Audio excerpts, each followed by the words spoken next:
Farah. Here. Stephen Finnegan. Amy Gentile. Barbara Kishka. Katie Knudsen. Sheila Lowe's.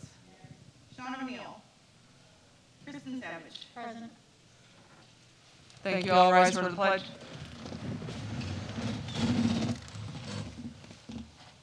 I pledge allegiance to the flag of the United States of America and to the republic for which it stands, one nation, under God, indivisible, with liberty and justice for all. Thank you. Before we move on to the approval of the minutes, I have a statement I would like to read. I would like to take a moment to address the rules of order at the Timberlane Regional School Board meetings. First, these board meetings are meetings specifically for the board to conduct its business. As a school board, we have numerous duties and responsibilities, and many items of business that we must address simply for the district to continue to operate. So while our board meetings are open to the public, our board meetings are not public hearings where the public has the right to speak out. In other words, board meetings are not public meetings, but meetings held in public. Second, while the board welcomes participation of interested citizens, all attendees are expected to conduct themselves in a civil and respectful manner, and the board will not tolerate interruptions, harassment, discrimination, threats, or other conduct that interferes with its meetings. There is an appropriate time and a specific manner for citizens to be heard at board meetings, which is governed by policy BEDH, which states as follows. In order to assure that persons who wish to appear before the board may be heard, and at the same time it may conduct its meetings properly and efficiently, the board adopts as policy the following procedures and rules pertaining to public participation at board meetings. During the delegations and individual sections of each board meeting, residents may comment for no more than 3 minutes by completing a comment card and submitting it to the recording secretary at the beginning of the meeting. Consistent with RSA 91A:3, policy BEDB, and the laws pertaining to student and family privacy rights, the boards will not place any matter on the public agenda that is to be properly discussed in a non-public session. Complaints regarding individual employees, personnel, or students will be directed to the superintendent in accordance with policies KE and KEB. All speakers are to conduct themselves in a civil manner. Obscene, libelous, defamatory, or violent statements will be considered out of order and will not be tolerated. The board chair may terminate the speaker's privilege of address if the speaker does not follow this rule of order. Persons appearing before the board are reminded that members of the board are without authority to act independently as individuals in official matters. Thus, questions may be directed to individual board members, but answers must be deferred pending consideration by the full board. Therefore, board members will take comments and presentations from the public under advisement only. Third, please be advised that the board intends to strictly comply with policy BEDH and expects all citizens to do the same while attending board meetings. Interruptions, name-calling, booing, speaking, and making remarks during the meeting will result in removal from the meeting. Violations of policy BEDH shall result in immediate removal from the meeting. Thus, please limit your time to 3 minutes. Please refrain from speaking about employees or students, and please conduct yourself in a civil manner. Finally, while the vast majority of the public has been respectful and compliant with the mask mandates in the district, please be reminded that masks be worn in all schools and SAU buildings in the district, including the location of the board meeting. Persons with disabilities may elect not to wear a mask at board meetings if they remain seated in the cordoned-off area of the Performing Arts Center. Members of the public who refuse to wear masks and do not remain in the cordoned-off section of the meeting will be in violation of the rules of the meeting. Continued refusal to follow the rules of the meeting by any member of the public will result in an order to leave the premises. If the member of the public does not leave the premises on their own volition, such refusal constitutes criminal trespass under RSA 635:2, Section 3B2, and I will ask law enforcement for assistance effectuating the removal of said person from the meeting. We sincerely hope to avoid having to take any of the above actions during our board meetings, as we believe that such a decision would not serve the district. I thank you in advance for your anticipated compliance with these rules of order. Moving on now to the approval of minutes from the 11/9 meeting.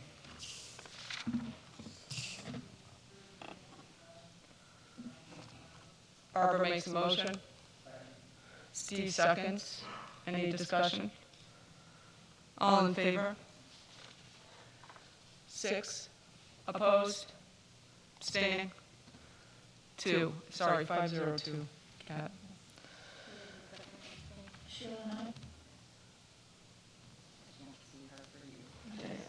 Moving on to delegates and individuals.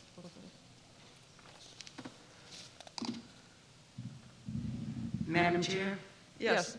I'm going to ask that you hold off on delegates and individuals until people are complying with what we're stating.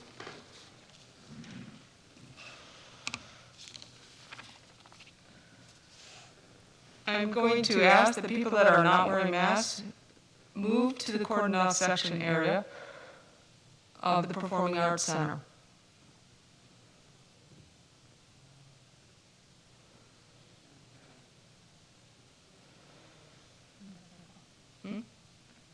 They didn't move? I'm going to ask again that people without masks move to the cordoned off section of the Performing Arts Center.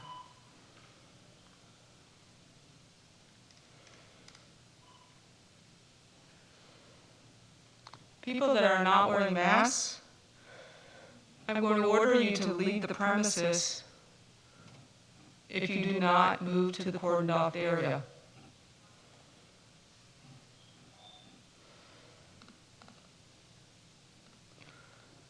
Officers, I would like assistance removing people that will not go to the cordoned off area, as I consider those to be a criminal trespass.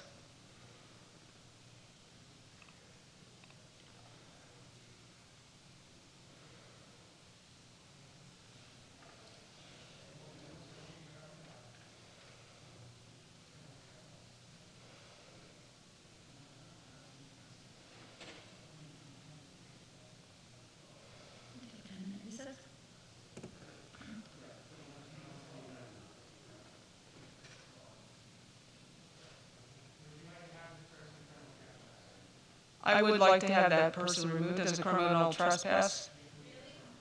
Really? How is this harming anybody? He is more than 6 feet away from any other person. And that is the rule, 6 feet apart. Mask or No. mask.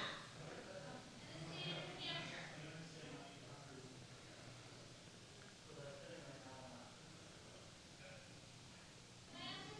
officer? And I'm being very respectful. I'm sitting on my side of the box, so to speak. It's 6 feet apart. I guess I'm not sure. Like, we were told 6 feet apart, mask or no mask. And this is, All he's gotta do is sit up there. come on board. Be respectful to the parents that are just trying to be respectful and have voice to their children that you're not allowing us to have. And with all due respect, I'm on my side of the barrier, so you can't do anything. I'm being respectful, but you have to allow us to have a voice for our children because you're not allowing them to. Excuse me, you can simply have your voice. We're just asking, the rule is to sit in that area. That's all we've asked. 6 feet apart. The rule is to sit in that area. It was just read. That's all that's been asked. If you sit in that area, it's respectful, please. I'm allowed to go on that side of the barrier. So how is this different than Rosa Parks being forced? Oh, God. There's no difference, mask or no mask, black or white. Give me a difference right now. So nobody can see your face. The only thing missing is a swastika.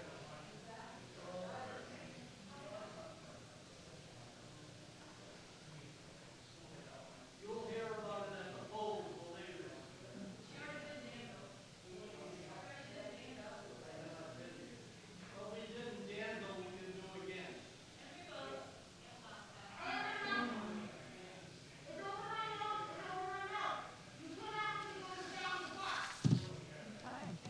you have a mask on, you can sit wherever you want.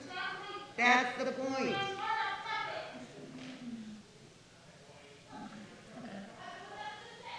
about controlling our children. And at what point do we not control our children? And I'm going to tell you something else. I don't have children. Yes, I would. Officer, please remove that gentleman. That you guys are willing to do. Because you're being puppets paid by the school board and you're afraid to lose your job to stand up for the rights of the children. Please tell me again, Mother. Yeah, we get paid so much, way less than minimum wage.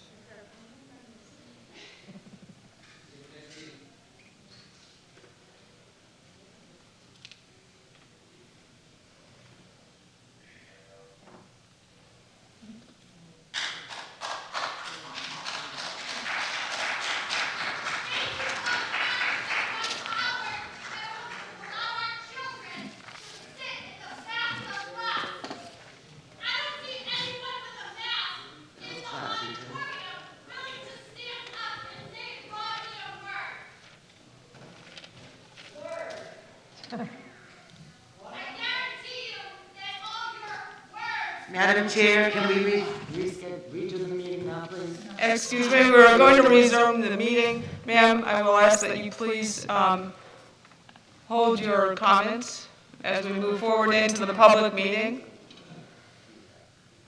Maybe you should read out the etiquette again for the meeting.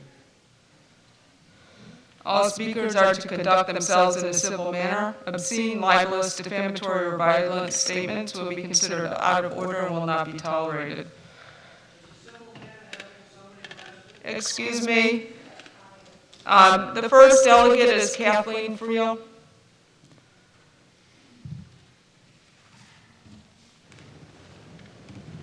Good evening. Do I say where I'm from and all that? Kathleen Friel from Atkinson, New Hampshire. I'd like to thank you for the opportunity to speak this evening. As we all know, the past year and a half has been a difficult time for all of us, and I want to take the opportunity to offer my sincere thanks to the school board, the Timberlane teachers, and all the staff for your dedication, hard work that you have given to our students and the Timberlane community during these difficult times. Tonight, I speak on my own behalf, as a member of the community and a parent to current and past Timberlane students. I'm not a scientist, I'm not a doctor, and I'm no expert in COVID. We all have to deal with COVID, and it's impacted our lives in various extremes.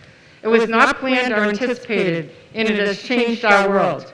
There is no roadmap or secret formula on how we navigate the environment present, and we know we must all move in a positive manner, the best we can.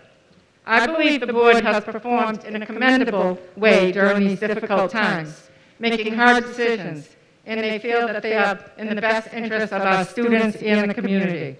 There was no textbooks that could be pulled from the shelf of the library to find the answers.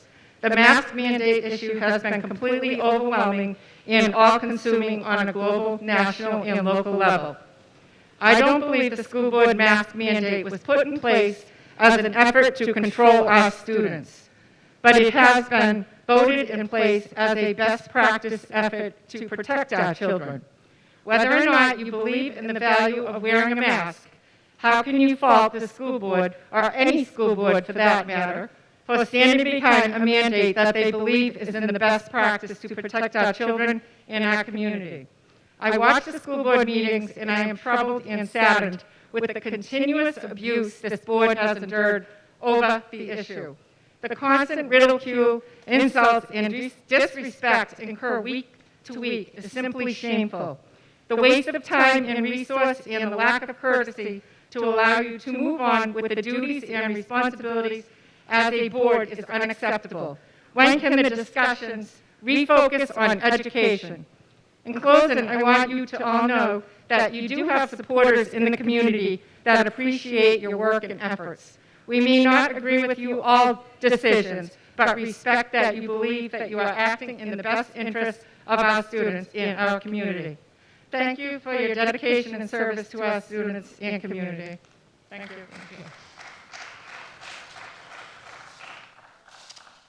Tim Shannon, Atkinson.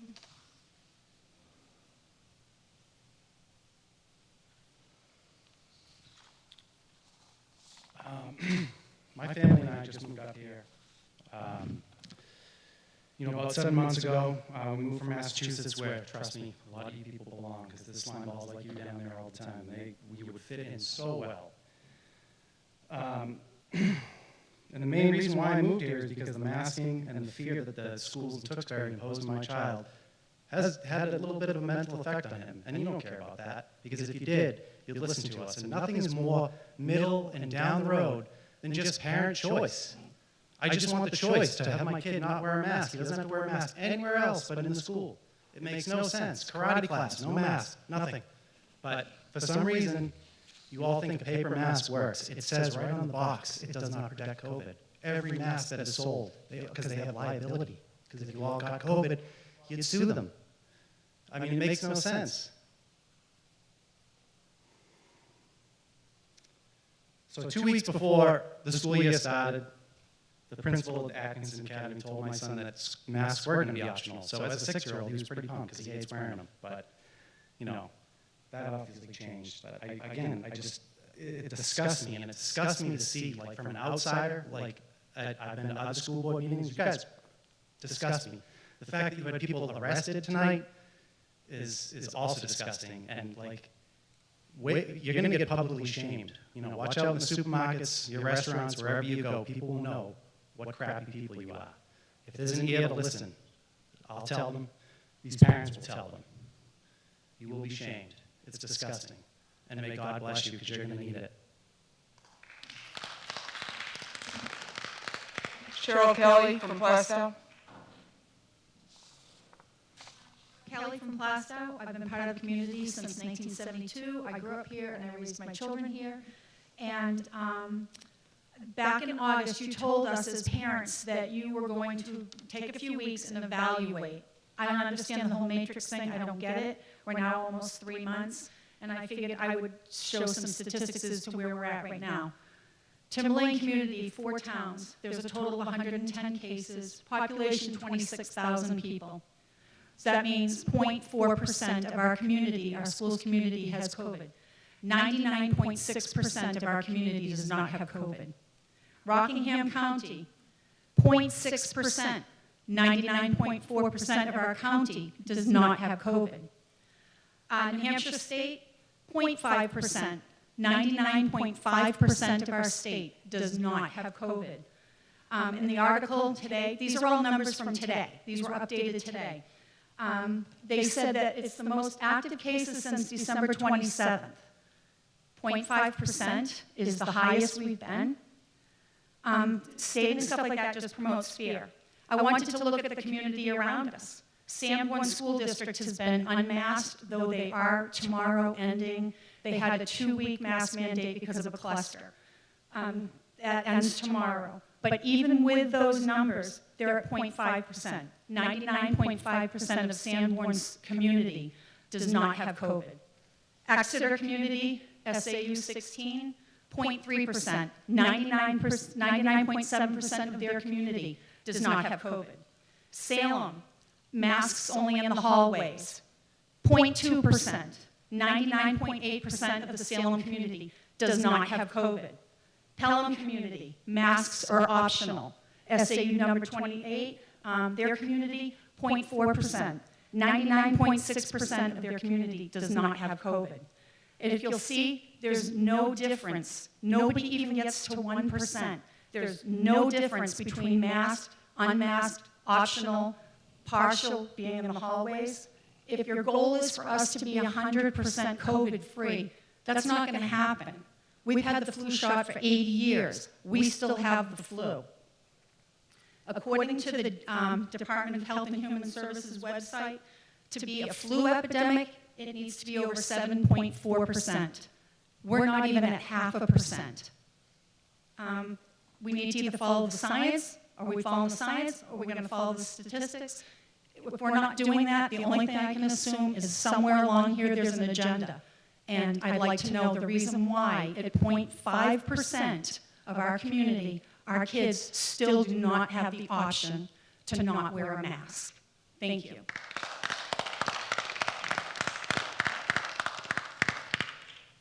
Michael Boucher from Atkinson.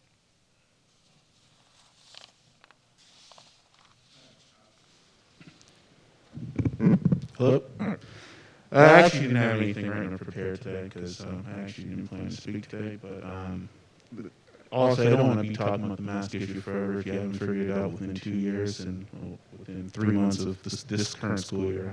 Nobody can help you. I actually wanted to discuss some other issues. Actually, this week, recently, I had got some notices about some bus issues. My son in particular told me about an incident on his particular bus in which somebody used a laser pointer on the bus driver's mirror and caused a safety concern, and it might have been the reason that prompted the notice that came out today. So I was wondering if someone could speak about that. And then there was another issue with the late buses that are being used to drop off kids when they do after school programs. Before they were dropping everyone off at their house, and then we got a notice saying that now they're going to be dropping off at common areas, like, particular corners. And I don't know what the particular reason for that was. My son couldn't explain it, and it doesn't really make much sense for me. Most towns that I'm aware of don't have sidewalks, so I don't know how it would be considered safe for kids to be walking from certain areas back to their house. I mean, it was different for me. I mean, I grew up in Massachusetts. We had sidewalks. It wasn't a big deal, but around here, I think it would be. So I don't know if you could speak to that. And then the other issue that I wanted to discuss was that recently I read basically an anecdotal story from a high school student who was saying that there's still an issue with people ripping out different like soap dispensers and whatnot out of the bathrooms, to the point now it seems that there's only one bathroom being used. If somebody could discuss about that, what's going on with that situation, because I mean that shouldn't be happening. That's all I have to say. Thank you. Thank you. Lauren Kincaid from Plastow.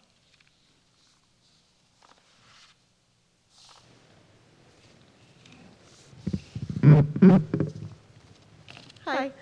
I didn't prepare anything either because I wasn't sure if I was going to speak, so I'm really interested to know what's going to come out of my mouth. I think what I want to say is,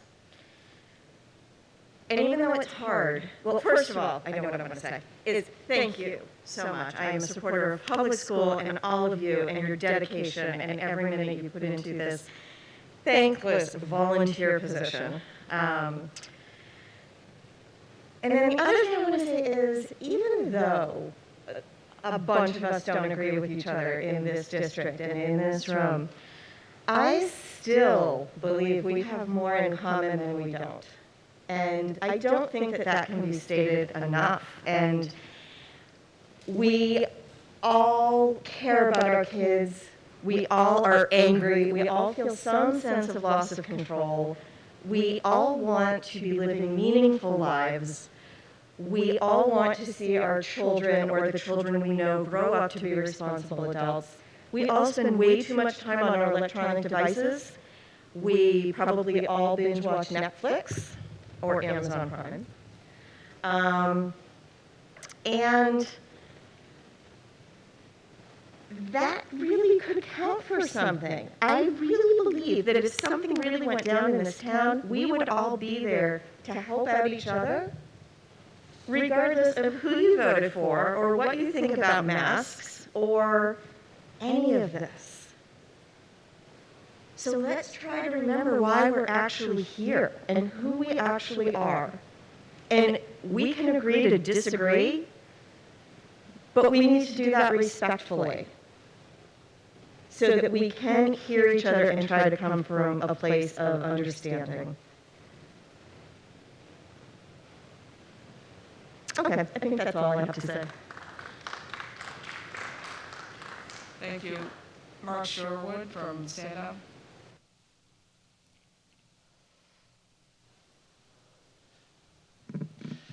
Thank you very much. It's a thankless job. I can't imagine the pressure you're under, but I want to applaud you publicly, and I know that a lot of others feel the exact same way, for the courage for following common sense and common courtesy in the face of unreasonable aggression and subtle threats that you've been going through week after week after week.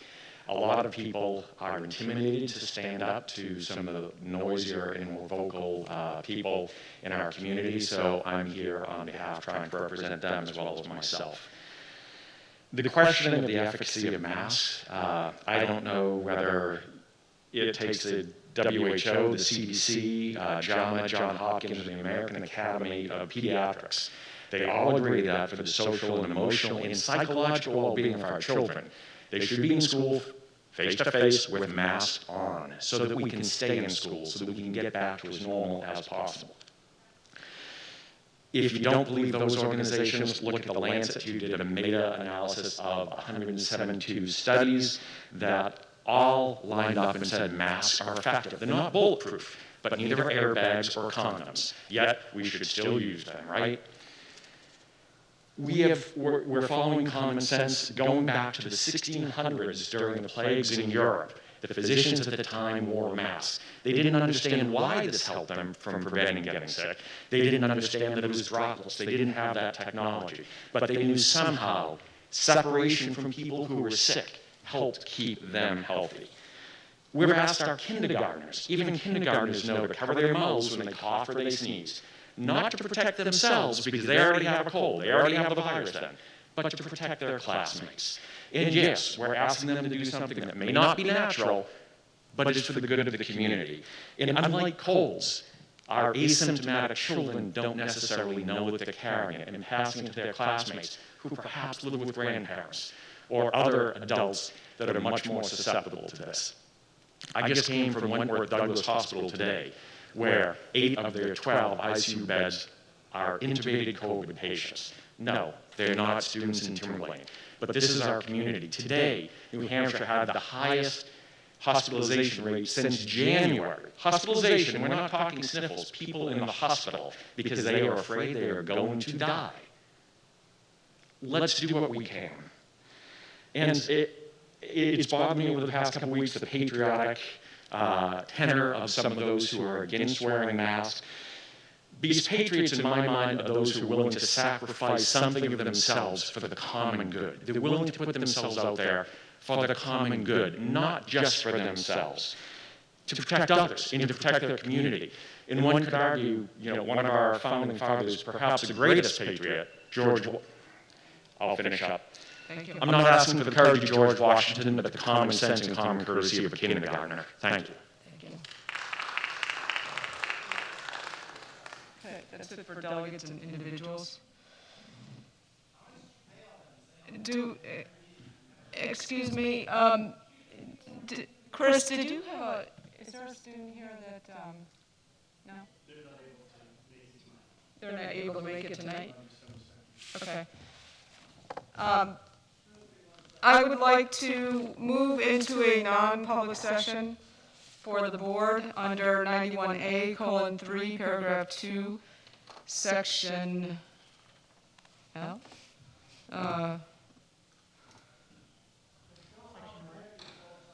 Section A and C. I'm seeking a motion to move into a non-public session under 91A:3, section paragraph 2. Katie makes the motion, Steve seconds. Kat, could you take a roll call vote, please? I just would like to know, this is something that can't wait until after the meeting? No, it cannot. Okay, thank you. Kat, could you take a roll call vote, please? Dr. Farah, Yes. Mr. Finnegan, Yes. Ms. Gentile, Yes. Mrs. Kishka, Yes. Mrs. Knudsen, Yes. Ms. Lowe's, Yes. Mrs. Savage. Yes. Okay, the board and the recording secretary are going to move into a non-public session. Staff, I apologize, but I do need to do this now. If you could stay, I hope this doesn't take too long. Thank you.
Barbara, are you here? Do you want to read our student report, please? I can do that. Our student representative wasn't able to make it tonight, Kaylee Sheffield, but she did send in a report, so I will read that for you. The High School Spirit Week at high school was an immense success. The week was made possible with the help of several staff members alongside a variety of student council officers and members. First off, students were encouraged to participate in dress-up days, including Tacky Tourist Tuesday and Throwback Thursday, to name a couple. In addition, the Spirit Week Carnival was held outdoors on the football field and along the track, where students, teachers, and community members played wiffle ball, dodgeball, and tug of war, and got to shop at the variety of tables hosted by the high school's honor societies and organizations. Wednesday night of Spirit Week included the variety show, hosted yet again by the Student Council. Student Council executive committees will be competed against on another by performing lip syncs, and this event was open to all Timberlane students to perform in or attend. The Student Council Service Committee also held a Penny War fundraiser, in which all the funds went to a charity of the winning class's choice, and worked on painting some tiles out in the front courtyard with designs surrounding the OWLS acronym that will be judged by teachers in the upcoming month. The pep rally was held outdoors on the football field on Friday during fourth block. At this event, students played athletic games, Minute to Win It, a performance by the dance team and cheer team occurred. Music students played in a pep band, and seniors did their toga walk. In addition, teachers nominated students to be crowned the Lord and Lordess of Spirit Week, and students voted for faculty members to be their Spirit King and Queen.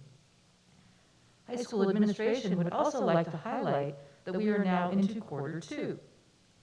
The fall sports seasons have come to a close, and football will be heading to the D2 Championship at 1 p.m. at Pinkerton Academy on Saturday. In addition, I would again personally like to draw the community and school board's attention to the high school's fantastic use of social media pages this year. The high school administration actively runs both a Facebook and Instagram account in which student and community events are highlighted and on an almost daily basis. This is a wonderful way for everyone to learn about all the wonderful happenings in our community, and I encourage everyone to check it out. As always, I would like to thank the school board and district admin for the opportunity to talk about student activities, and I appreciate everyone's attention. Thank you. I do love hearing from the students. Thank you, Barbara, for reading that for us, and hopefully she'll be back at our next meeting. Moving on to the current business, the default budget is the first item on the agenda. Maria has provided us with a copy of the default budget and shows all the increases and decreases. This is just, we don't need to approve this at this meeting. Typically, we take a look at this budget and ask questions later on, just for the listening audience. The total FY 2020 voted budget was $75,398,154. The proposed FY 2023 default budget is $76,300,383. That's an increase of $902,000 over the current voted budget. The drivers for that increase are TSSU salary increases. There are no TTA salary increases in this budget because we are currently in negotiations. Those will be a separate warrant article. The other big driver is insurance increase of $655,000, special ed $257,000, and other SAU 106 non-union salary increases $360,000. This part of this is the transition of some Timberlane lines to SAU 106 lines during that transition. It's not a net overall increase in the SAU budget. We are still, the concerns that people had that withdrawal would cost us money have not been validated, and indeed we are still under what we were paying when we were part of SAU 55. Correct, Maria? Yes? Just wanted the CFO to confirm that. Okay. So are there any questions regarding this default budget at this time? We'll come back to it again at the next meeting. Any questions? Yes, it's quite extensive. Also, you'll see that there are increases in the utilities. Those are contractual increases, so as mandated by RSA, those do need to be included in the default. Any other questions? Oh, Steve? Yeah, sorry, just really quick. I know we initially had a schedule where the budget committee was going to do sort of a dual meeting with the school board. Do we have a Yes. Well, the budget committee and the school board were going to meet tonight, actually, Right. jointly. Yeah. And that didn't happen because we don't have the proposed budget yet. Okay. So I did have communications with the budget committee chair. He felt that if we were going to do this as a joint meeting, that they would like, because it's their budget, for the school board to come to the budget committee meeting, which I think the next one is December 9th, was what he was looking at. If board members would like to attend, I cannot attend on that date. You're certainly welcome to attend, but I have not received a formal invitation, so that was just communication from the budget committee. Okay, thank you. Yeah, like you said, my understanding that that's what their intent is. Well, we have a meeting on Tuesday with the budget committee where I'm gonna present the proposed budget to them. And I think, I mean, we can ask clarification from the chair of the budget committee to whether they want Tuesday or next Thursday, which is their next meeting on the 9th. I don't know. We can ask. Thank you. Okay, Sheila? So, Marie, on Tuesday, will the proposed budget be in its totality presented and all of that on Tuesday?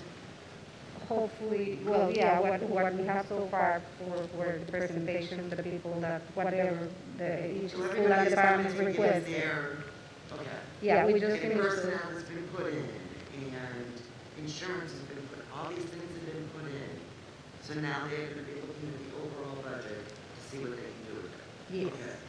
Okay. Is there any chance that after that meeting you could send us a copy of that overall budget? Yeah. I Because I have, mean, I'm looking at the default, mhm. but I don't know what the proposal's like. Right, no, no. So, Well, and that was the purpose of having like the two of you together no, I when that understand, happened, but so. then if you're getting it on Tuesday, I'd just like to see the whole thing before we do, because it's kind of going in the water. Right, yeah. If it's done, if it's not, that's fine, when it is, you can send it over, that would be Yeah, fantastic. no, absolutely. And it is, well, question. Go ahead, Sheila. Just, the insurance increase, Mhm. has that been confirmed, or is that the estimate still? Yes, so what you see in line 4, Yes. I have, so what happens is, our insurance company, Health Trust, they give us a guaranteed maximum rate. And this year they sent us a letter and it's 6.2, so I applied the guaranteed maximum rate that Health So Trust you gave get us. 6.2, but we haven't gotten an absolute. No, that doesn't happen usually towards the end of the year, or actually last year, I think it happened in January, when they give us a more actual rate. Yeah, it's usually the beginning Of the year. calendar year, Yes. correct? Mm-hmm. But for our purposes, we're gonna take it from that. The 6.2, and that's my understanding, that will do That's the- what I was looking at. that's the contractual If agreement. anything less, or if this was the 6.2. Mm-hmm. Perfect, that's all I got, Jim. Okay, thank you. Anybody else? I just want to thank Maria for a very clear summary sheet with all the drivers. I appreciate that. Mm-hmm. You're welcome, that's what I'm here for. The next item on the agenda, which I had moved up here, is the personnel positions update. And you'll see in this executive summary that we still have vacancies. We're not the only district in that boat, I'm sure. So this is what we're looking at for vacancies. Maria has been working on the budget to take positions that were removed last year, like the FLES positions, out of the budget and put the correct positions in that we are currently holding. She's using our motion from last year where we deleted certain positions as the basis for that. Sheila? I have a question. Is it Lucy? Lucy, come on down. Sorry.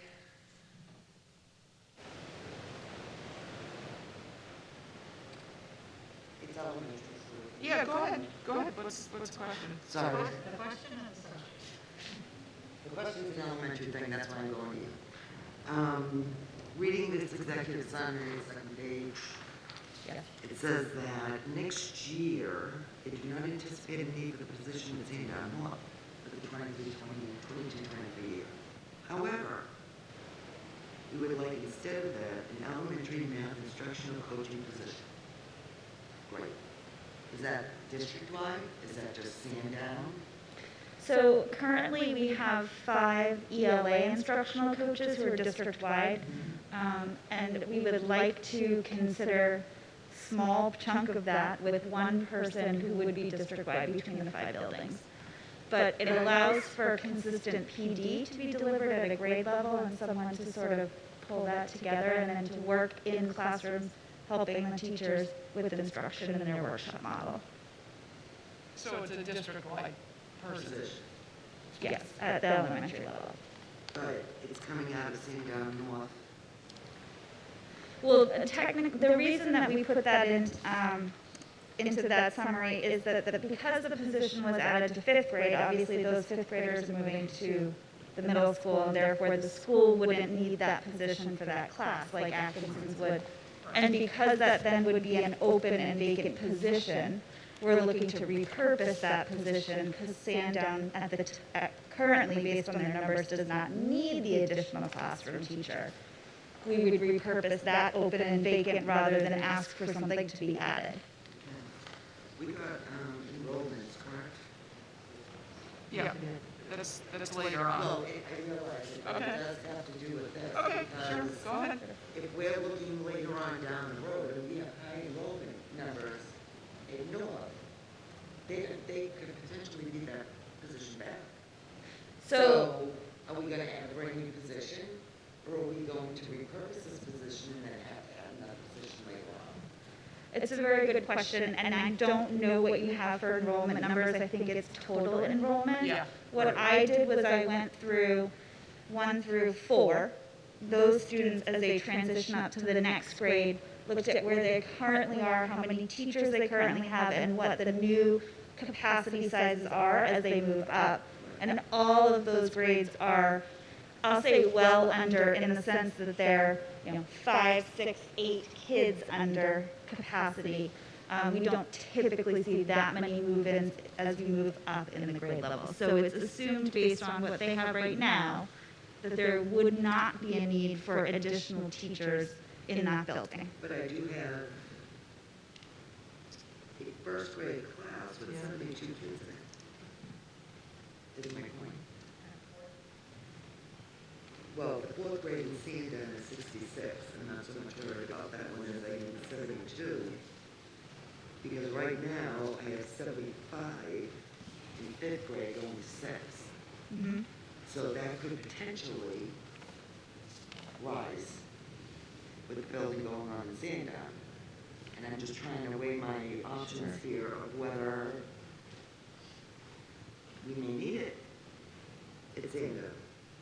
Well, I mean, the line is going to be in the budget, So it would be in the budget, but if it's repurposed, you're gonna have to build another line in the budget for another teacher in Sandown. No, is what I'm saying. Well- Taking a position right now that's empty and repurposing it for a math. Are you looking to repurpose this for this school year? No. No, I think we it's still for have next some year. time. Yes. I'm looking at a projection here Right. of, could we be in trouble if this 2nd grade class in Sandown adds 4 more kids? But I guess my question would be is if the goal right now, right, is that we don't need that extra teacher, but things change because there is an increase, then we still would have time to not repurpose that, correct? So my understanding of what was added into that executive summary was to let you know potential requests that were coming, and therefore advocate for not removing that position for next year because we do want to use it. However, we would absolutely put a teacher in place before we went That's into what I'm that. saying. Yeah. Do you know what I'm saying? So I hate Yeah. to say, yeah, sure, use that position for a math enrichment when we may. We're not doing that. All she's saying is, please don't remove this position from the list of positions for next year. We will, right? You're just trying to say it's not filled, but if we don't need it next year, we'd still like to keep it in as a line and use that for a math person. But if we do need it, that person is going to be a teacher. Yes. I believe you're asking, Sheila, maybe at what point do we make that decision? I'm Right? looking at what point do we make that decision, and I'm hoping that these fellow board members remember this conversation. I remember this Next year. conversation. Yeah, I hope so. If we decide to repurpose it, If and you then decide to something repurpose changes it, with the numbers and we need And it that's all I'm later, trying to, I don't want to get into that situation. That's why you need to we'll run be again, very, Sheila. very That's conscious. why you need to run again, Sheila. That's not gonna happen. So when we come back based on policy in June, that's typically when we're looking at next year's. And so we wouldn't propose anything before running those numbers in June. And at that point, right, we may say we would like to post for this math position because we have the position to use. But we would not do anything prior to that. But this is why I'm bringing it up, is because I don't want to get into that situation. And have, close call this year ends, and I don't want to do that this year. So, that's. Yeah, no, I agree with you, and I think we need to be more proactive. You guys are seeing, that we're in June. We don't want to find out like we did this year in August. That's the point, right, Jill? Right. Yeah. Right, I don't want to, Yeah. end up in that situation. Yeah, no, I agree with you wholeheartedly, so. So that's the only reason why Yeah. I'm elaborating on this. Yeah, no, I agree. We need to keep it on our radar in June, that we need to take a look at those, so we can make sure that happens. Okay, thank you. Moving on to the next item on the agenda is the enrollment agreement. I'm looking for authorization to sign an updated agreement for dual and concurrent enrollment between our district and the community college system of New Hampshire. What's happened, we have had an agreement before, but the legislative law changed such that there's a governor's scholarship fund that covers all CTE and STEM courses, so we need to sign a new agreement. So this is just due to a change in the how students can get reimbursed if they take one of these dual enrollment courses. I'd like to make a motion to enter into an agreement. Perhaps to authorize the chair to. Authorize the chair to sign into an agreement for dual and concurrent enrollment agreement for community colleges system of New Hampshire in the school district. I'll second it. All in favor? Not seeing anybody down there. 7-0. And could I just ask a question? How many concurrent courses do we have? So if we're teaching a college level course, that counts as a concurrent course? Well, it's dual and concurrent enrollment, meaning my daughter took a class that was dual concurrent through Southern New Hampshire, so she takes it in class at Timberlane, but gets college credit for it. So we do have some classes at Timberlane that qualify. Oh, yeah, we do. And I think it's through Southern New Hampshire and also the community college,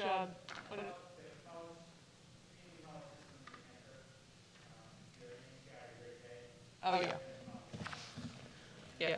Typically, one of the requirements of an agreement like is the teacher has to meet the minimum enrollment requirements of the university professorship, so typically that's at least a master's degree and so on. So there's actually a course criterion and also a teacher academic and professional.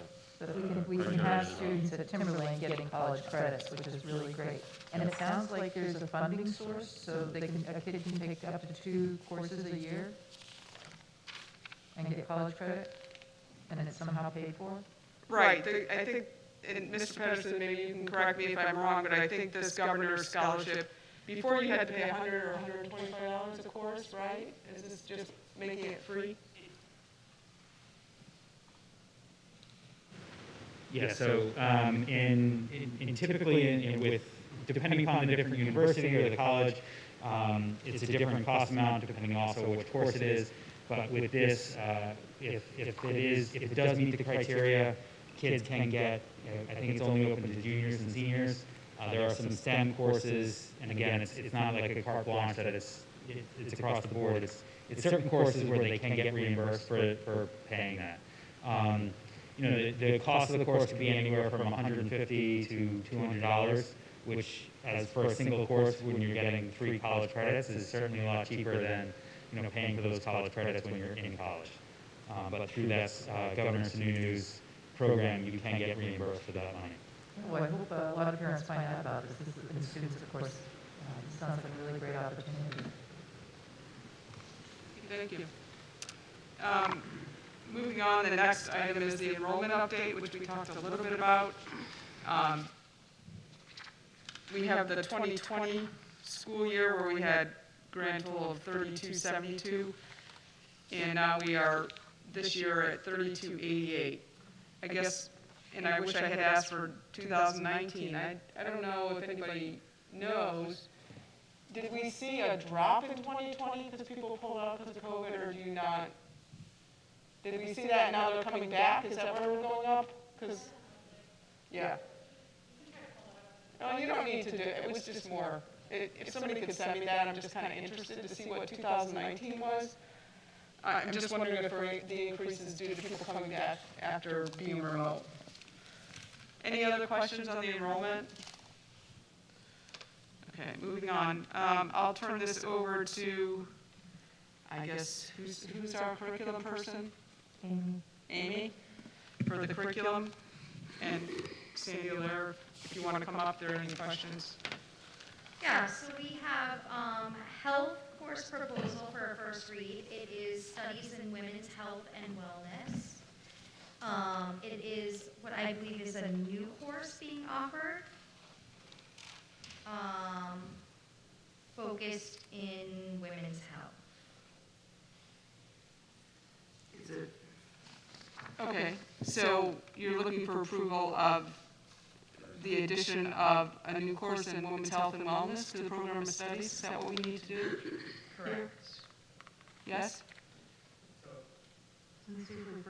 So in the process of adopting new courses into the program of studies, it typically goes through 2 reads at Curriculum and Assessment Committee, and then 2 reads at the board level. So I believe, and correct me if I'm wrong, but I believe this should be a first read of this course. Yeah. You know, which, you know, then the next time, the next board meeting is actually going to be, you know, the second read, and it's also at that date, I will be presenting the program of studies at that point, which that course is tentatively in the program of studies, just as a draft, until it gets accepted by the board, and then it will be in the program of studies. So this is the first read of that first course. So in the process of accepting a course, so the course description that you would see in the program of studies, the competencies, the course competencies, the outline of the units, and at least the first unit in the UBD format is what typically goes in front of the board and in front of the Curriculum and Assessment Committee to get accepted. And then as those further, after it gets accepted, the further units continue to get developed, and those will get brought through that same process. Do we have somebody who can teach this? So actually everyone who's certified as a health and PE teacher in the high school would be able to teach this. You know, it was developed by one teacher and with the help of the rest of the department, but the department is fully on board with it, fully supports this course. The athletic director. Katie Murphy is a phenomenal teacher who is just wonderful. You know, a lot of great work, a lot of time and energy went into doing this. So I thank That's Katie. exactly what I thought when I was reading this. So she developed the course, but she is not, you know, it's not like it's her course only to teach. The department feels strongly that what this course can offer our students is critical at this time. Okay, so looking for a motion to approve this as a first read for the health, women's health and wellness course. So moved. Sheila makes a motion, Steve, Barbara seconds. No, Steve actually did. Steve, I can't see way down. Okay, so Steve seconds, all in favor? 7-0. Okay, the next one, go ahead, Amy. Yep, so similarly, a first read for Algebra 3. It's a new course offering. It's kind of a redesign of probability and statistics and trigonometry, along with discrete mathematics. So they are being redesigned into a new program called Algebra 3, offered at the CCP and accelerated level. Okay, I've got a question on this. Oh, yeah. All right. Okay. If I look at the top line here, sequence-wise, I see geometry, algebra 2, algebra 3, pre-calc, and AP stats. That is a student that took algebra 1 in 8th grade. Correct. And you're telling me they're not going to get to pre-calculus till 12th grade? No, they could. These are just places that Algebra 3 could, these are just examples of places that Algebra 3 could fit in a student's schedule. This is not saying that this is the only way. We just mapped out different routes or different pathways that kids could take. So a kid could take geometry as a 9th grader, Algebra 2 as a 10th grader. They could take Algebra 3 as an 11th grader. They could also take pre-calc as an 11th grader. So we're not saying that the kid has to take Algebra 3 before taking pre-calc. Okay. All we wanted to put in here was examples of where Algebra 3 could fit in a student's schedule in their 4 years of math. Okay. So there would also be some students who would take, you know, geometry as a 9th grader, or let me back up, Algebra 1 as an 8th grader, geometry as a 9th grader, algebra 2 as a 10th grader, pre-calc as an 11th grader, and AP calc as a senior, and never take algebra 3. There's no requirement to take algebra 3. I just wanted to model where algebra 3 could fit into a student's schedule. Mm-hmm. So. Okay. Sheila? Yeah, how did you guess? It's gonna sound really silly, but I'm gonna ask it anyways, because I've been here, done this twice. How does this fit in with a college application? Because I can tell you that when my youngest went through, she did algebra 1, geometry, algebra 2, and she was gonna take probs and stats and trig. And basically was told not to do it, to go on pre-calc, for which she was going into. How does algebra 3 work into that? Like, as far as the college application, how does algebra 3 work into that? So it's a year-long math course with concepts that are coming from probs and stats, trig, and some logic from discrete. I understand that. Yeah. I'm asking if I was a college, accepting. If you were a college, Is the question, where does this fit into the trajectory of different Yeah, students? if I'm sitting in a college and I'm looking at somebody's transcripts and I'm looking at algebra 3 instead of pre-calc, I wouldn't want to see it personally. that's what I'm saying. Where does For the that students who aren't. fall in? Because I go back to this all the time. My oldest was the test dummy baby. I learned everything through her. Everything that I ever learned to try to get a kid into college was through my oldest daughter. By the time the second one came along, I was fat, done, happy. I knew what I was doing. But there are parents in this district and kids in this district that have never been through this process before.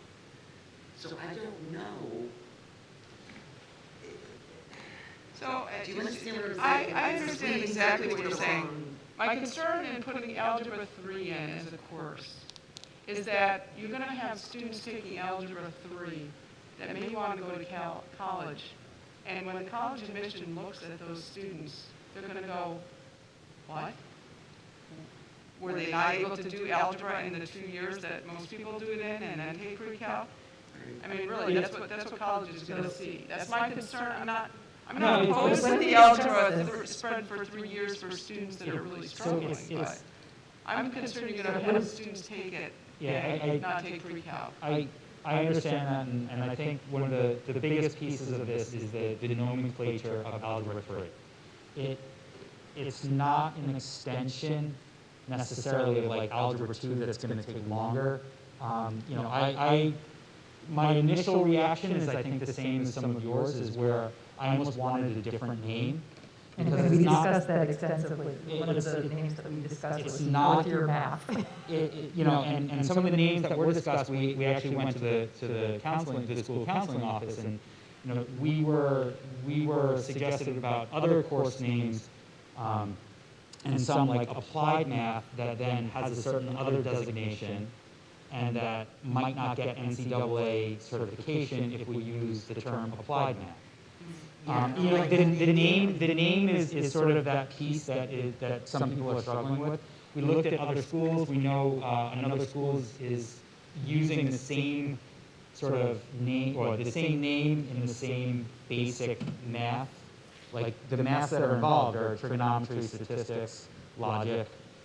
You know, so we could call it, you know, a study of trigonometry, probability, and statistics, and logic, but that's a mouthful when you're talking about a course name. You know, we do know other schools are using this name, but it's not saying that kids are needing a third year of algebra to get through algebra. It's really just saying that it's a fourth year math class that is sort of encompassing of a bunch of different topics.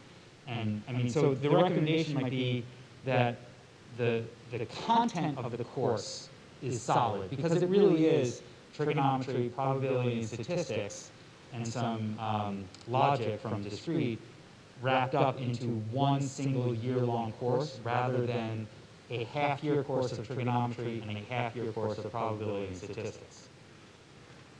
But it is not designed for college-bound students. No, it is. It is? Yep. Okay.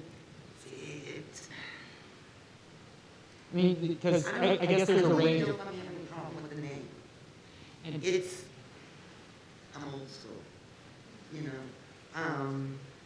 You take algebra, you take geometry, you take algebra 2, you go into pre-calc, you go into trig, you go into stats.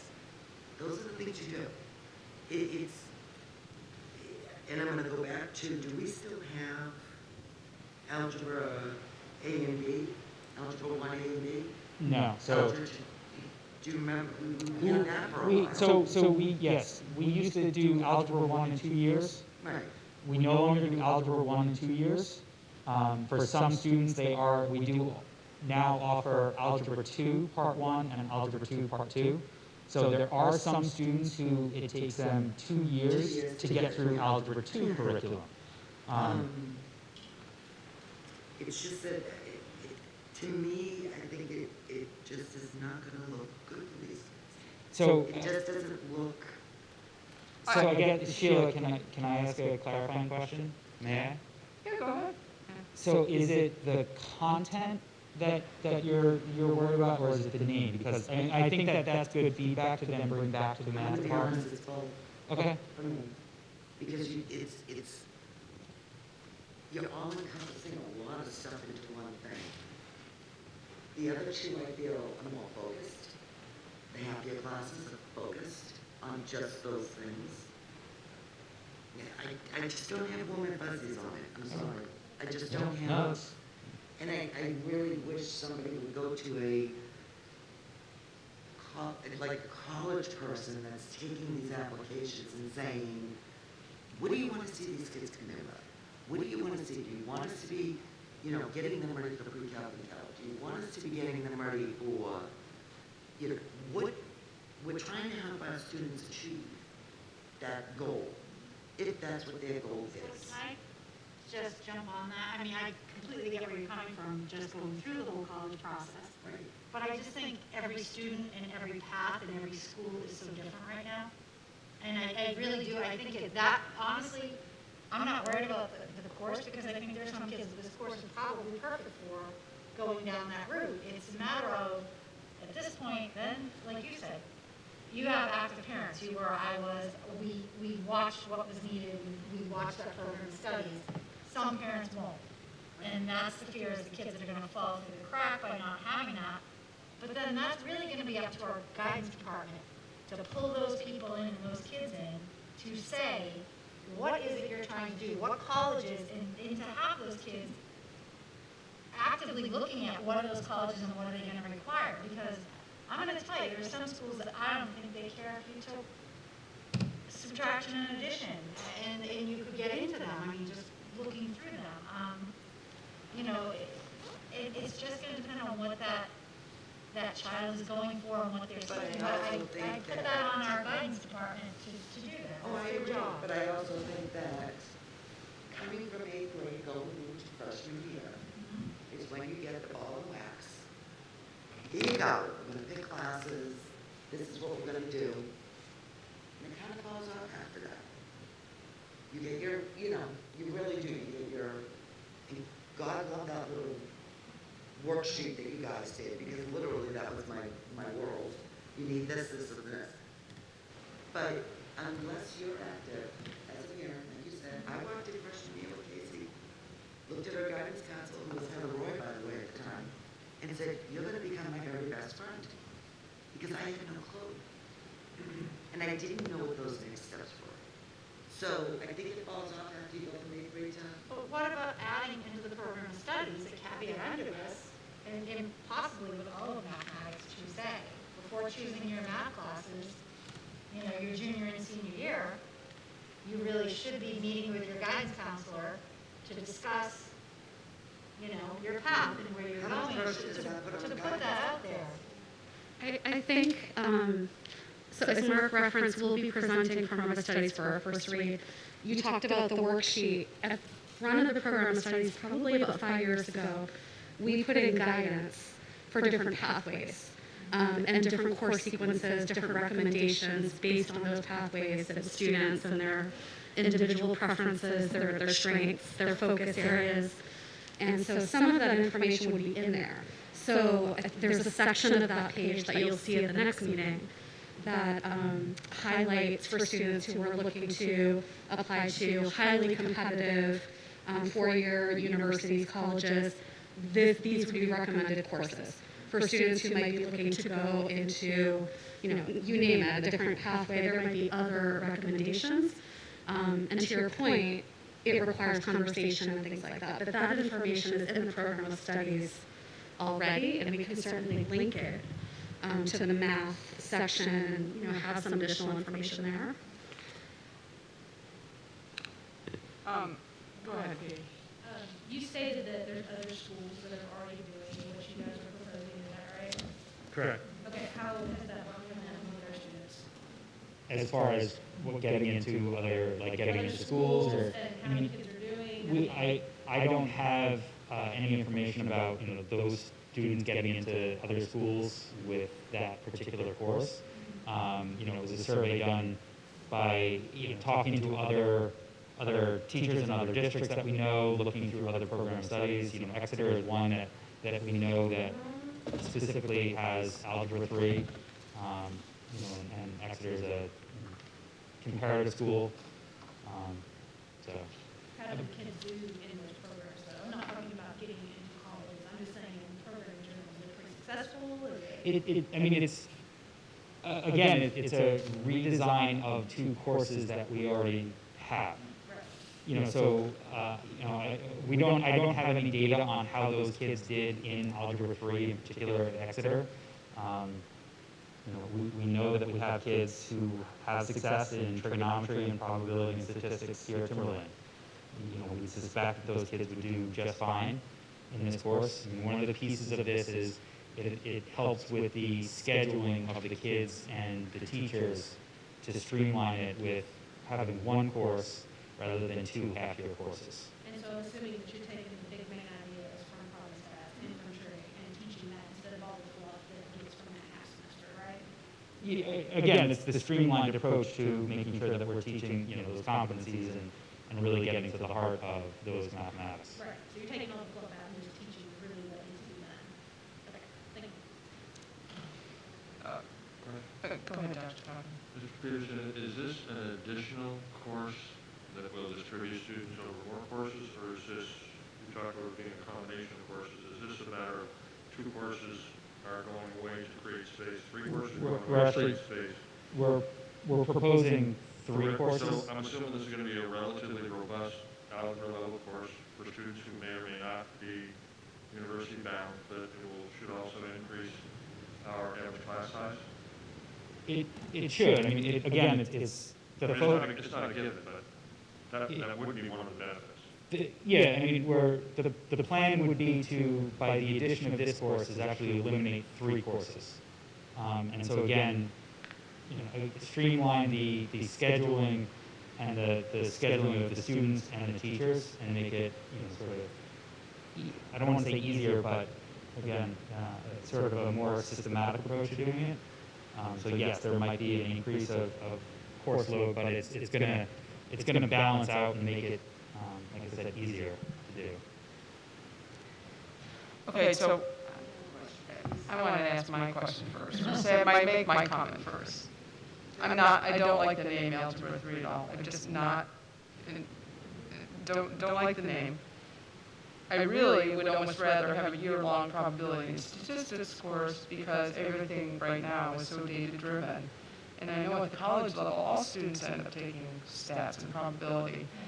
And within that one-year course, maybe you infuse a little bit more trig, but I've tutored some kids from Timberlane in geometry, and there's trig in geometry now, which there didn't used to be, which kind of surprises me. So that's just my comment on it. And I do worry from the college perspective, being a college person, I don't think your admissions people are going to understand what Algebra 3 is. And that's just concerning for the students applying.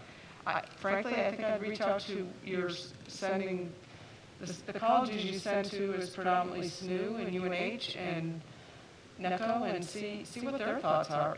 Ask their admissions people, is this going to be problematic before we make the change? That would be my suggestion. Sheila? The only other question I have is, so we're totally getting rid of trig for half a year and totally getting rid of probs and stats. If you want those, you have to take this algebra 3. And so the majority of students who are taking trig and probs and stats take both trig and probs and stats. So yes, we are getting rid of those as 2 individual courses that are scheduled separately as 2 individual separately scheduled courses, and running 1 course year-long that encompasses trig and probs and stats. So, I mean, there's sort of like the technically yes and the technically no. I just wanted to make sure I understood. Yep.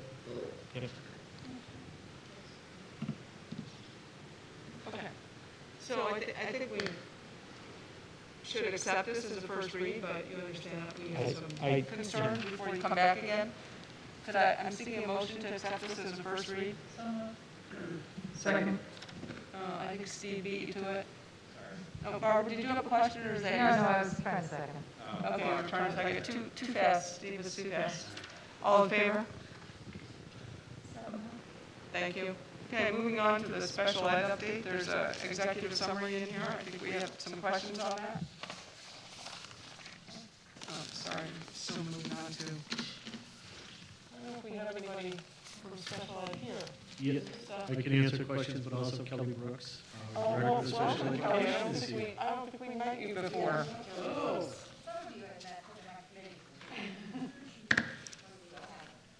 Okay, well, welcome, and thank you for putting this together. I'm still looking for it. Okay, there we go. All right, so did you want to say anything, or I don't have any. The board members have any questions? You've been with the district how long again? This is my second year-ish. I started last September at the high school. And then you moved into this director position this year. Just just trying to refresh myself. Yeah, so we noted at the top of it that there is kind of a new team in special ed. I'm new, the 3 special ed coordinators are newer, and Charlotte took over for Lucy Williams, who retired. So we're all kind of brand new. Okay, so here's a question for you as we approach the budget season. We've seen, and Maria did a great job putting I Love Graphs, graphing, our major drivers of our budget.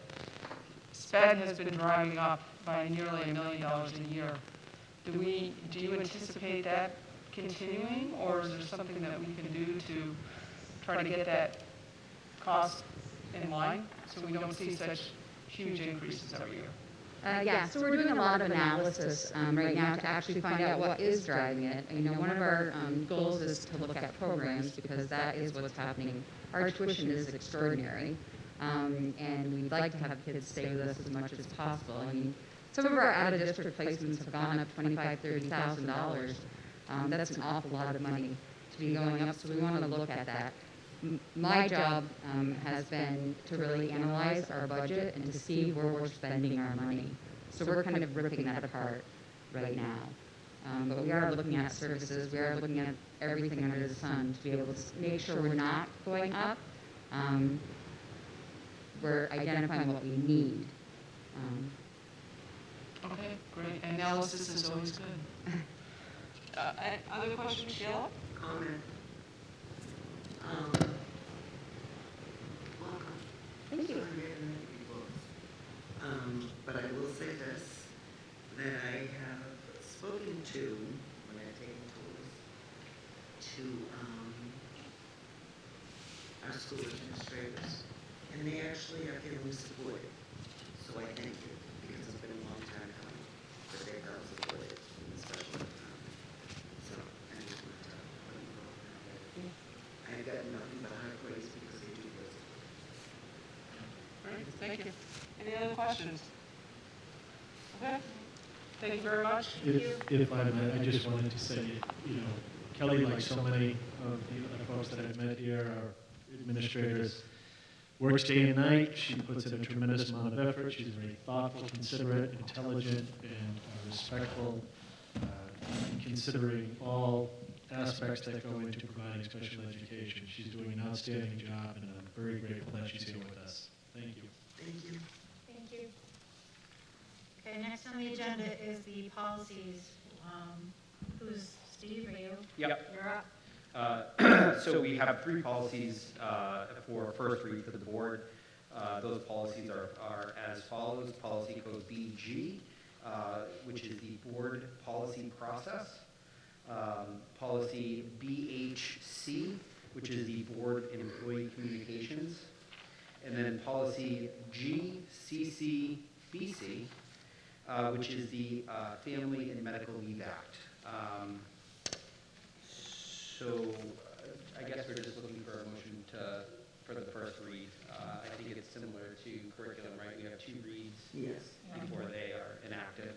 I'd like to make a motion to accept first read policies BG, BHC, and GCCBC. Yes. Do I have a second on that? Second. Motion by Sheila, second by Katie. Is it Barbara? Did you? Just there's a typo on BHC where it says employee. I think grammatically that's employees, right? Yes. Thank you. Yep. Steve, do you have anything more to add, or? No, any nothing more to add. discussion on that? Nope. One of these are reaffirmed, right? Yes. No, the last one had some changes. Reaffirmed. It got tighter. So, all in favor of the motion? Kim's not here, so we're 6-0. Okay. Moving on, next, do we have an administrator's report?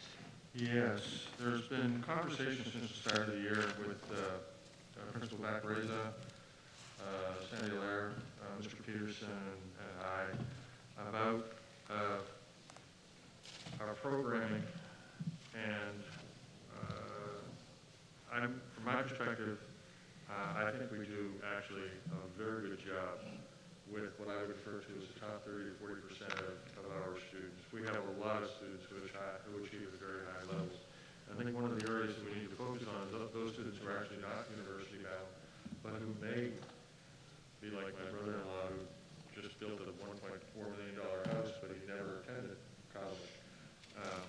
So one of the things that we've been talking about is how do we take those kids who may be bright, hardworking, have drive, but college or not achieving a college degree may be beneficial to them. One of the areas that we have looked at is extended learning opportunities. We do not have extended learning opportunities coordinator who can coordinate students working and in some cases getting paid while earning credit at the same time. And in general, we feel that there's a need for more programming for those students. We did not get this on the budget at this point in time, but we're hoping that we'll be able to come to the board at the next board meeting and talk about the addition of an administrative position whose central focus will be around those programs. And I'm going to ask Sandy and Mark if they can speak to that a little bit about what you're seeing in terms of the programs that this would support. Yeah, if you guys could just step up and speak.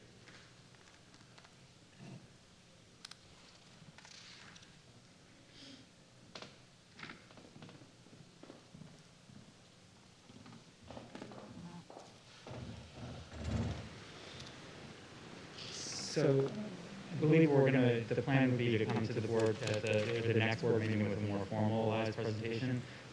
But you know, it's a person who would look at alternative learning opportunities, extended learning opportunities, some of those alternative things that are just not working for some kids, or excuse me, the fact that traditional day school is just not working for some kids.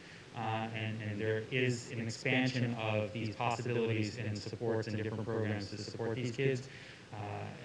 All kids actually, with kids who are, who have a full schedule during the day, taking either VLAX or evening division classes or things like that. So there would be a position to oversee those sorts of alternative learning opportunities for all students. And just to add, some of this conversation is connected to the strategic plan as well. So there are some goals and action steps in the strategic plan that speak to the district expanding those opportunities for all students. So a lot of these conversations stemmed from that and grew from there. So we anticipate at the next meeting bringing a more fully fleshed out proposal. And Mr. Vaccarese, our high school principal, will be joining us for that as well. So this would be like a work study, correct? What we used to call a work study program? It could be, but sort of a new generation of what we might have thought of as the work study program. Yes, yeah. Okay.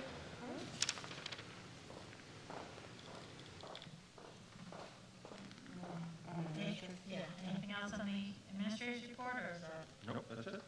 Okay.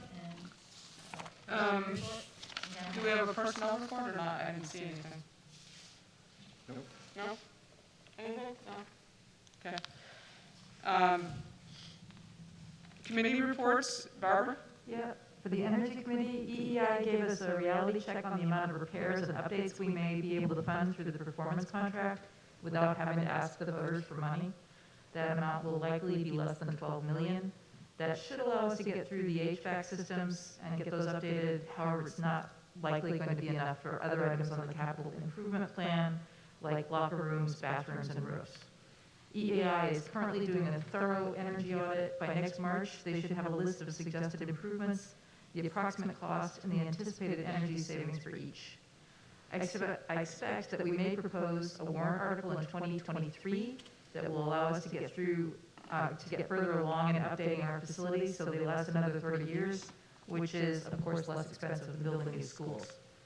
We applied for a seed loan of $80,000 that we would need to spend by June 2022, which will be used to convert Danville Elementary from oil to propane. This will reduce the number of boiler rooms from 3 to 1 and allow us to remove the oil tank and oil pipes that are going between the buildings. There are construction meetings each Tuesday at noon in the SAU boardroom with EEI. with Carl and Maria. Carl said he would appreciate if a school board or budget committee member could attend. So I'm looking for volunteers there. If you're interested, please contact Maria or Carl and ensure you get updates on the meeting dates. They will be skipping the next few while EEI is doing the audit. When are those meetings? Tuesdays at noon. Okay. Yeah, that's what I said. Okay. But a budget committee member or even a selectman would be cool. Because these are very big decisions, a lot of money. Okay. Thank you. The $80,000 seed grant, who was that application made to? I'm trying to. Who? Daniel. No, but Who's providing the loan? who is the grantor? Who are you asking money from? The state? Oh, okay. I just curious as to who was awarding that. Okay, thank you, Barbara. Amy, policy, curriculum, I think we're done with that, or do you have more? We will have more stuff coming forward for curriculum, but not at this time. Okay, anything else, Amy? Nope. Okay, Steve? Policy, we do have multiple policies coming forward to the next board meeting. We had an extra meeting this month, and we're looking to add an extra policy meeting in January. Okay, great. Sheila? Nothing. You're continuing with TTA negotiations, though, which is... Yes, I am. Yes, okay. They are going, yes. Katie? No. Okay. Safety's not meeting, or we are meeting before the next. School board meeting? Okay. And I've just been involved with the other 3-4 bargaining units, so. Okay. Nothing. We do need a motion to seal the minutes from the non-public session that we were in earlier. I'll make a motion to seal the non-public. Second. Who was the second? Steve? I can't see it. Okay. Chad, do you have to do a roll call vote on this, please? Dr. Farah? Yes. Mr. Finnegan? Yes. Ms. Gentile? Yes. Mrs. Kishka? Yes. Mrs. Knudsen? Yes. Ms. Lowe's? Yes. Mrs. Savage? Yes. Thank you. Is there any other business or comments? Steve? Go ahead, Steve. Sorry, so just really quick, 2 comments. I did want to wish the football team luck on Saturday in their state championship game. And then the other one, which is a little bit longer, I did want to recognize some students who, in the music program, who earned a spot in the February Honors or the February All-State Festival. I just have a few names. I do want to recognize them personally. So if I mess up your name, I'm really, really sorry. Isabella Fair, Marshall Romano, Frankie Sheffield, Andrew Argeri. Ozier. Yep, good. Jacqueline Fuller, who earned the top score in the state as the alto sax. Ella Murray, tenor saxophone, also earned the top score in the state. Laura Hills from trombone, top score in the state. Nora Thank you. Also top score in the state. Kaylee Sheffield, one of our own. Alexandra Hubley, Max Oreo, Sebastian Schell, Paul Moore-Caldy, Chase Cartinson, phonetic here, sorry. Thank you. Jacob Andrade, Annie Ketchum, and I think that's all. Just, tremendous work. Congratulations on your accomplishments and good luck in February. Kristen? I just wanted to go back to, I was going to bring this up, and then we had a gentleman speak here tonight about it, the bathroom issue. I mean, this has been an ongoing issue. I mean, I'm reading about it all over social media. I'm hearing about it from the kids, from the parents. They can't get into the bathrooms. The bathrooms are now all being closed or like limited, so that there's only like one bathroom. What can we do about this? I mean, this has been ongoing for years. I mean, this is not new, but it's getting worse. It's embarrassing. I think I can't get over the fact that high school kids are doing this. we've had significant discussion this week at SLT, about some strategies we're looking forward. One of the issues becomes what happens when students leave, and how do we track so that we can track students. We're looking at some technology issues. Anybody from SLT want to speak to that additionally, or other than the fact that the school themselves are very frustrated, they're trying to make some changes, and the TikTok challenge to, vandalize the bathroom definitely was not a help in this regard. No, but it wasn't, and it's just it's discouraging that it's continuing and that people are continuing to destroy their own school and do this, and it's embarrassing, but I feel bad because it's not all the kids, it's a small group, and now we have kids that literally cannot go to the bathroom. I mean, it's a health issue. I mean, they're afraid to go to the bathroom because they don't want to be in there because things are getting distracted, or people are vaping, or allegedly using drugs, or doing other acts that they shouldn't be doing, so kids aren't going to the bathroom. And that can't be helping them to study, to focus, to do all the things when you're sitting there. I mean, so I just... Yeah, based on the conversations, I can tell you that the building administration is very aware, they're working hard at it, and like I said, we brought it forward to the district level with SLP to try and look at what some of the options are without hurting students and without, decreasing access to students who need to go to the... Well, that's, I don't know what... I think Maria wants to interject here. Yeah, if I could, and Maria, I think will speak to some specifics, but it's compounded by, as Dr. Cochran was saying, we're trying to do all that we can in order to make it as accessible as possible for all students to be able to get into the bathrooms when they need to. It's compounded by the staffing shortages, where if we were fully staffed, if we had the substitutes available, and teachers were not during their planning blocks having to cover for other classrooms and things like that, they would likely have more staff available to supervise the hallways and the bathrooms. But because of the staffing shortage, that has significantly impacted this. Sometimes the bathrooms are closed because they're doing repairs. So then you have, closed bathrooms due to repairs, but also looking at making sure that the bathrooms are accessible, but at the same time that we're able to monitor best we can in those hallways and around those bathrooms. I don't think that there's been specific limiting of bathrooms yet, just because of we're going to, have fewer bathrooms. In that discussion, prior to that discussion, I had spoken to Mr. Baccarezza about, let's do an analysis of how long does it take to get from X bathroom to X classroom, or from X classroom to which bathrooms, in the event that we were to limit. We're looking at all kinds of options. What other opportunities do we have?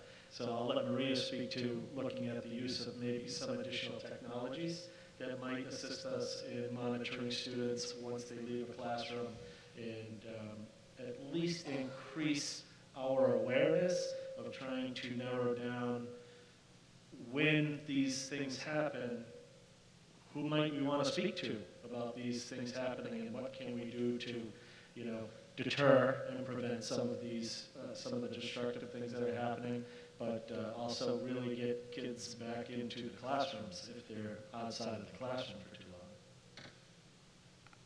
Yeah, well, like Dr. Cochran and Chris said, really the issue is that they are damaging the bathrooms faster than we can fix them.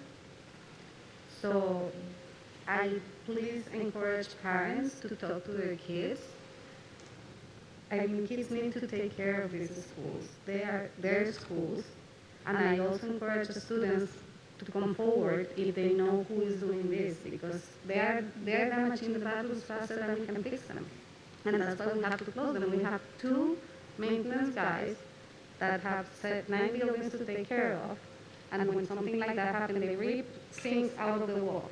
Now, I don't understand how a high school kid can rip a sink out of the wall. That to me is, I don't know, that to me is education, is respect, and I ask parents to have a conversation with the kids and encourage them to respect the property. The other thing is, there are a couple of apps that other schools, Sanborn and Salem, are using, which gives you a pass for the bathroom. I spoke to a couple of people in Sanborn, and they said it's working really well there.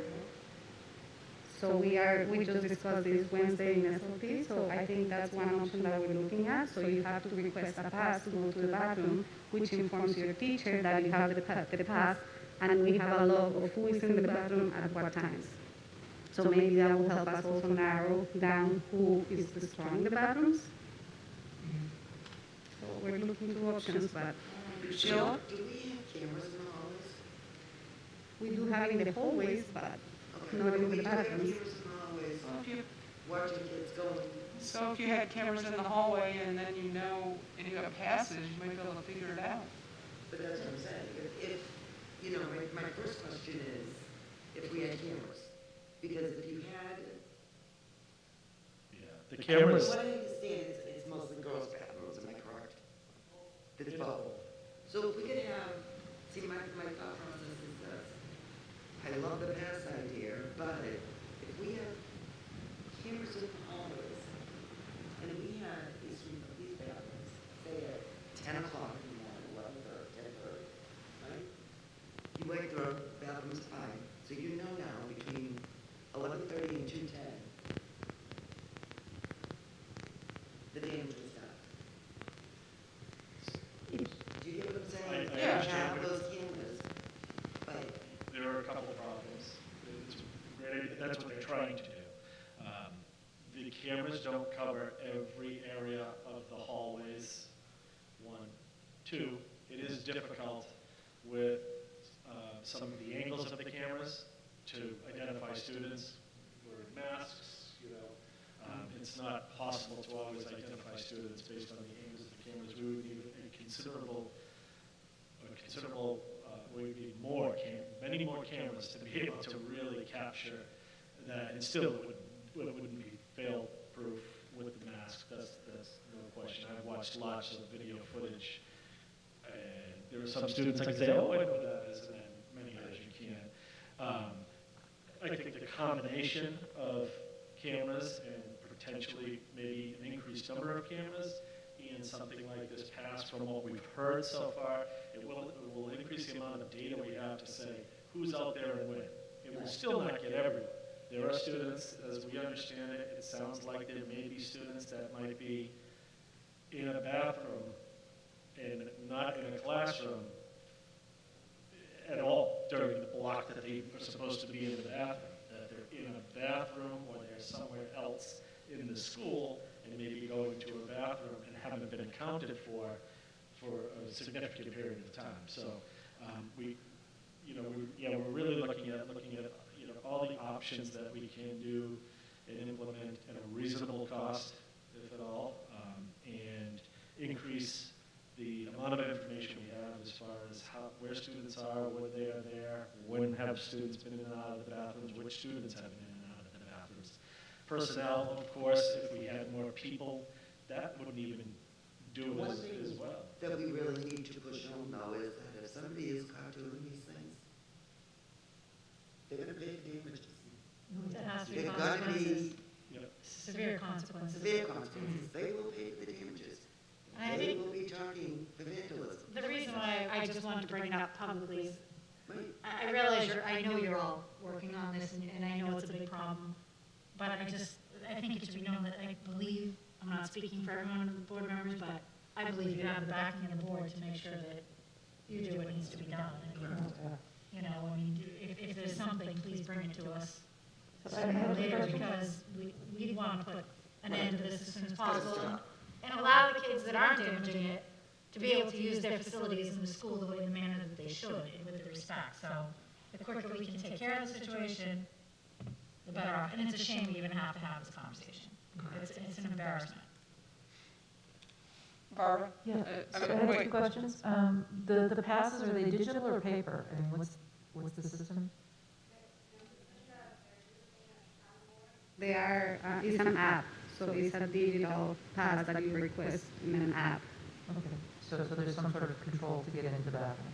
All right, and the second question is, I've heard of schools that put the soap and the paper towels outside, so there's no dispensers to damage inside, so they just put it on a table outside. Is that Well, you need the sink. Yeah, well, no, they have to go back and forth to get the soap to go to the sink and come back and get the paper towel. It's ridiculous, but it's. But then they rip the sink out. Or they pull the door down, or they clog the toilet paper or the paper towels, so They punch. it's not just the soap and the paper towels that's the problem. They also punch a hole in the wall. Why would you punch a hole in a wall? I don't understand. And then they Just- decorate the walls, so it's. Oh. It's vandalism. It's beyond a soap dispenser at this point.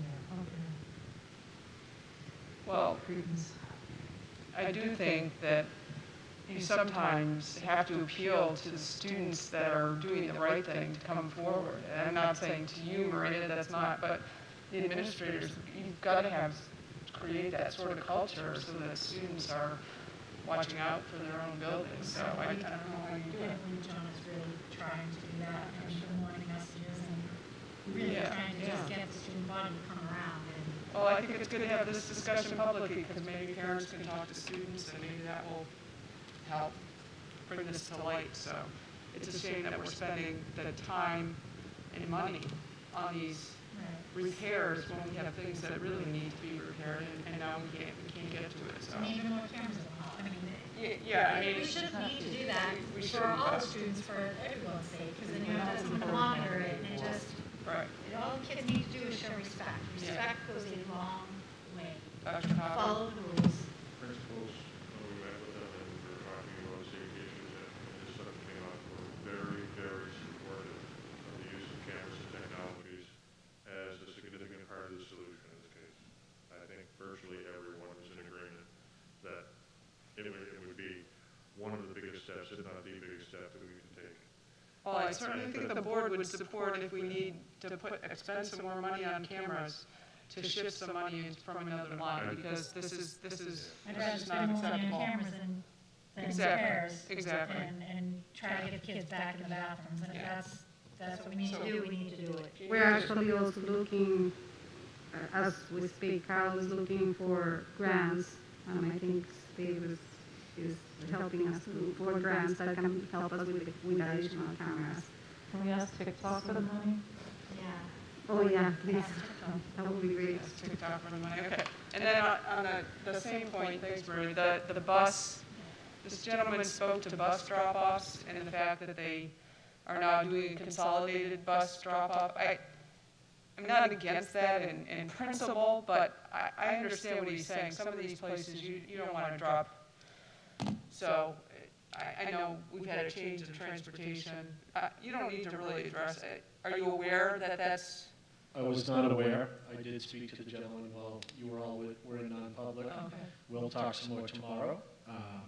And I will follow up with the bus company and find out. I don't know what the changes are. It sounds like there's been some variance from not one day to the next, but for several days, and then something changes. I don't know if it's because of a driver shortage, and are we going from 2 buses to 1 for the late buses? So I'll find out more about that. I'll follow up with him, and I'll provide some information to the board. I could produce an executive summary, and I did get ridership counts for November, and I've asked for them monthly, so I can provide an update for transportation if that would be helpful. Yeah, that would be great. Okay, great. Thank you. Okay, good.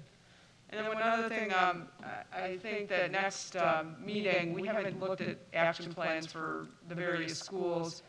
What I'm thinking that if the board agrees, I'd like to have the principals from the 6 schools just give us their top 3 goals in one slide and just come up for about a 5-minute Q&A. That would be about a half an hour. I'd like to meet, I haven't seen some of the new principals, so the board's in agreement, we'll put that on the next agenda. Is that giving me enough time? Well, the problem is we've got budget and, I mean, I know, I'm gonna say 5 minutes, it goes longer, but that's already half an hour plus 2, so. Perhaps if the principal can't I'm just saying short notice, they can't send, or they need an extension, Yeah. come to a later Yeah, meeting. I just don't know what else is on the agenda. Yep, I just nope. I don't wanna make it too long. Okay, if there's nothing else, we'll adjourn. Thank you all, thank you to the officers and the faculty, appreciate your